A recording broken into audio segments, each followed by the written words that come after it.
तू देखती रह जाएगी, कोई ये नहीं कहेगा मां मेरी है, कोई नहीं कहेगा मां मेरी है, और तू रोएगी। उस दिन तुझे शोहर की मोहब्बतें याद आएंगी।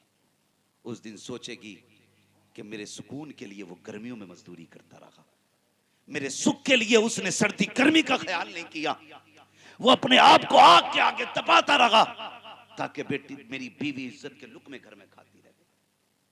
तेरा शौहर कितना ही भी बुरा था तेरे लिए, लेकिन उसने कभी तुझे दो लुकमों के लिए मोहताज नहीं बनने दिया था, कभी हाथ नहीं फैलाने दिया। इसलिए मेरी बेटी, मेरी बहन, कभी अपने बच्चों को शौहर के खिलाफ खड़ा ना करना। खुदा की कसम तेरी राहत तब तक है जब तक तेरा शौहर तेरे साथ है, जब तक तेरा शौहर तेरे साथ है। शौहर क्या होता है पूछ हजरत आमीना से। कहती आज अब्दुल्ला की याद आ गई। अम्मी क्या याद आई? कहते मेरा जी चाहता कि मैं जाऊं अब्दुल्ला की कब्र पे और तेरा हाथ पकड़ के ले जाके कहूं अब्दुल्ला तुम अकेला छोड़ आए थे, लेकिन मैं अकेली नहीं आई हूं, देखो तुम्हारे चमन का कितना प्यारा फूल मोहम्मद लेके आई हूं। ये तमन्ना है। हुजूर ने इतना सुना। अच्छा अम्मी गए, दादा की गोद में बैठे। दादा और पोते का रिश्ता भी बहुत बड़ा रिश्ता होता है। हाँ, दाढ़ी पकड़ ले पोता, गर्दन पे चढ़ जाए, सर पे चढ़ जाए, सीने पे बैठे, ये पोतों का प्यार होता है दादा के साथ। और दादा उसकी हर गलती को नजरअंदाज करता है, हर गलती को। फिर गोद में बैठ के दादा की जाके दादा की दाढ़ी चूम रही। और जब प्यार करते देखा दादा ने, खानदान कुरैश के सरदार हैं दादा, आम नहीं थे, बड़ी शख्सियत थी। कहने लगे शहजादे आज इतने प्यार की वजह क्या है? कहा दादा कुछ मांगना चाहते हैं। पहली बार मेरे नबी ने कुछ कहा था, कलेजा दहल उठा। कहो ना क्या चाहिए? कहा हमें ननिहाल जाना है, अम्मी के साथ इजाजत दे दे।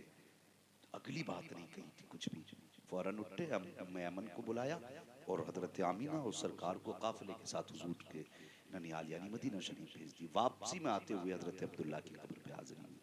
हाजिरी के बाद जब चली, नबी की अम्मी की तबीयत खराब हो गई।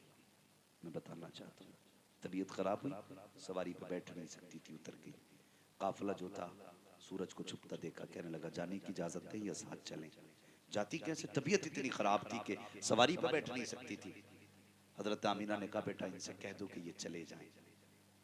जब इतना सुना, जंगल वीराना, कोई अपना नहीं, कोई डॉक्टर नहीं, सूरज भी छुपने जा रहा है। हुजूर कभी जाते हुए काफिले को देख रहे थे, कभी छुपते हुए सूरज को देख रहे थे। माँ ने शहजादे को सीने से लगा लिया, बेटे जाने दे। जैसी काफिला गया ना, हुजूर की अम्मी बेहोश हुई। हुजूर की अम्मी बेहोश हुई, हुजूर बेकरार हो गए और माँ से लिपट के मेरे नबी रोए। तो आसमान पर शोर हो गया, मालिक ये क्या मामला है? पैदा होने से पहले बाप का साया और आज माँ इस हालत में। रब ने फरमाया फरिश्तों जो मैं जानता हूँ वो तुम नहीं जानते हो। मालिक ये क्या मसला है? कहा ये मेरा और मेरे महबूब का मसला है। कहा मालिक फिर महबूबों के साथ ऐसा कब किया जाता है? पैदा होने से पहले बाप का साया और 6 साल की उम्र में माँ का साया। अल्लाह अकबर। फरमाया फरिश्तों तुम देखते जाओ, तुम देखते जाओ। थोड़ी देर गुजरी, माँ को होश आया, बेटे को रोते देखा। आखिरी लम्हा सैयदा आमीना के सीने से लगाया और फरमाती मेरे शहजादे आंसू ना बहा। जब तू दुनिया में आया था कोई कह रहा था कि ये इतनी शान वाला बच्चा है, आने वाले जमाने में इसका एक आला मकाम होगा और ये सारे जमाने का इमाम बनाया जाएगा, सारे जमाने को इसका गुलाम बनाया जाएगा। उसके बाद सैयदा आमीना ने कहा था ए मेरे शहजादे लख्ते जिगर, मैं तो दुनिया से जा रही हूँ, हर नई चीज को पुराना हो जाना है, हर आने वाले को जाना है, हर बनने वाले को फना हो जाना है। लेकिन सुन कयामत तक मेरी बातें होती रहेगी, कयामत तक मेरा तज़किरा होता रहेगा। उम्मे ऐमन ने कहा था खातून बताओ तो सही, जब हर चीज को फना हो जाना है तुम्हारा तज़किरा कयामत तक क्यों होगा? तब हजरत आमीना ने कहा था ऐसा शान वाला बेटा छोड़ के जा रही हो, जब तक इसकी बातें होती रहेंगी इसके साथ आमीना का तज़किरा होता रहेगा,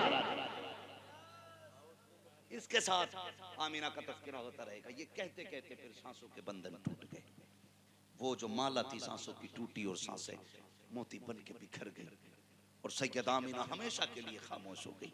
जब हमेशा के लिए खामोश हुई, मेरे नबी ने ना अपनी माँ के लबों पे लब रखे। कहते अम्मी और बोलो ना। अजीब मंजर था। उम्मे ऐमन बयान फरमाती हुजूर के इन गुफ्तगू के इस तरह के जुमलों से कलेजा फट रहा था। कहते अम्मी और बोलो ना, अम्मी और बोलो ना। उम्मे ऐमन ने कंधे पे हाथ रख दिया। शहजादे जो चले जाते वो बोला नहीं करते, लेकिन मुहद्दिस देहलवी फरमाते हैं हुजूर ने 2 मरतबा कहा था अम्मी और बोलो ना, अगर तीसरी मरतबा सरकार कह देते तो मलकुल मौत को रूह लौटानी पड़ जाती, सैयदा अमीना को उठना पड़ जाता और उठ करके मेरे नबी से बातें करनी पड़ जाती। अल्लाह अकबर। हजरत उम्मे ऐमन बयान फरमाती हैं कि आज तक मैंने कोई जनाजा ऐसा नहीं देखा। वो आलम बचपन का जमाना, वो मासूम बचपना, 6 साल की उम्र शरीफ है, सामने माँ का जनाजा पड़ा है, कोई फावड़ा नहीं, कोई खुरपा नहीं, कब्र खोदने का कोई सामान न था। मैंने देखा मेरे मुस्तफा अपने छोटे छोटे हाथों से माँ की कब्र अनवर बनाते जा रहे हैं। पत्थरों से मेरे नबी ने माँ की कब्र अनवर बनाई है और आंसुओं का छिड़काव माँ की कब्र पे हो रहा है। हजरत उम्मे ऐमन बयान फरमाती है जब मैं सरकार को लेकर के चलने लगी, अल्लाह अकबर, जब मैं लेकर के जा रही थी, सरकार मुड़ मुड़ के माँ की कब्र अनवर को देख रहे थे। कहते मैं लेकर के आई और ला करके दादा के हवाले किया है। सरकार पूरी जिंदगी फिर माँ के बगैर रखे। कहते उम्र के कई साल बीत गए। 50 साल के बाद हज्जतुल वदा के मौके पर जब मेरे नबी माँ के कब्र अनवर पर आए हैं, आज अकेले नहीं आए हैं बल्कि सहाबा को लेकर के आए हैं। सरकार को आंसू बहाते देखा तो सहाबा ने कहा था या रसूल अल्लाह, इस पत्थरों के ढेर पे क्यों रो रहे हैं? मेरे नबी ने कहा चुप हो जाओ, इसे पत्थर का ढेर ना कहना, इसमें मेरी माँ आमीना आराम कर रही है, ये मेरी माँ आमीना की कब्र अनवर है। अल्लाह अकबर। मेरे नबी पूरी जिंदगी माँ को याद करके आंसू बहाते रखे। आज मैं आपसे पूछना चाहता हूँ, कितनी बार माँ को याद किया जाता है, कितनी मर्तबा बाप को याद किया जाता है? कभी गए हो माँ की कब्र पे, कभी ख्याल नहीं आता है, कभी शबे कद्र में कब्रिस्तान जाते हैं, कभी शबे बारात में कब्रिस्तान जाते हैं। फरमाया गया जो बच्चे अपने माँ बाप की कब्र की जुमे के दिन ज़ियारत करते हैं, अल्लाह उनको हज मकबूल का सवाब अता फरमा दिया करता है। हाँ कह रहा दुआ कर दो, दुआ कर दो। अल्लाहु अकबर। या रसूल अल्लाह, जिंदाबाद जिंदाबाद। आला हजरत, आला हजरत, आला हजरत, आला हजरत, ताजुश शरिया, ताजुश शरिया। माशाअल्लाह मुफ्ती साहब, माशाअल्लाह। जिंदाबाद जिंदाबाद। अल्लाहु अकबर। आज ये पैगाम लेके जाओ मौलाना ज़ियाउद्दीन रहमतुल्लाह तआला अलैह की महफिल से, ये पैगाम लेके जाओ, अपने माँ बाप की कदर करनी है, उनकी इज्जत करनी है, जीते जी उनकी इज्जत करनी है। खुश नसीब हैं जिन्होंने माँ बाप को पाया, उनकी खिदमत की और जन्नती हो गए। इससे बड़ी बात क्या होगी? इससे बड़ी बात क्या होगी? खुश नसीब बेटे होते जिनसे माँ बाप राजी होते। कोशिश ये करना, हम और आप मिलकर के माँ बाप की कुर्बानियों का बदला तो नहीं दे सकते, अलबत्ता उन्हें राजी करने की कोशिश करें। वो जिस हाल में भी हो उन्हें राजी रखना है, जिस सूरत से भी हो सके उन्हें राजी रखना है। पूरी कोशिश करनी है माँ बाप को राजी रखने की। अगर माँ बाप नाराज हो जाए फिर अल्लाह मुंह पे सारी इबादतें मार देता है। ये ख्याल रखिएगा। मुझे हज़रत मालिक बिन दिनार की एक बात याद आ गई। अल्लाह हर बेटे को माँ बाप को राजी करने की तौफीक अता फरमाए। अपना फरमाते मैं हरम शरीफ में था तो मेरे कानों में आवाज़ आई, मालिक बिन दिनार जा, वो काबे के कोने पे एक हमारा बंदा खड़ा है, एक बंदा खड़ा है, उसका एक हाथ कटा है, एक आंख नहीं है, उससे जाके कह दे अल्लाह ने तेरे हज को कबूल नहीं किया है।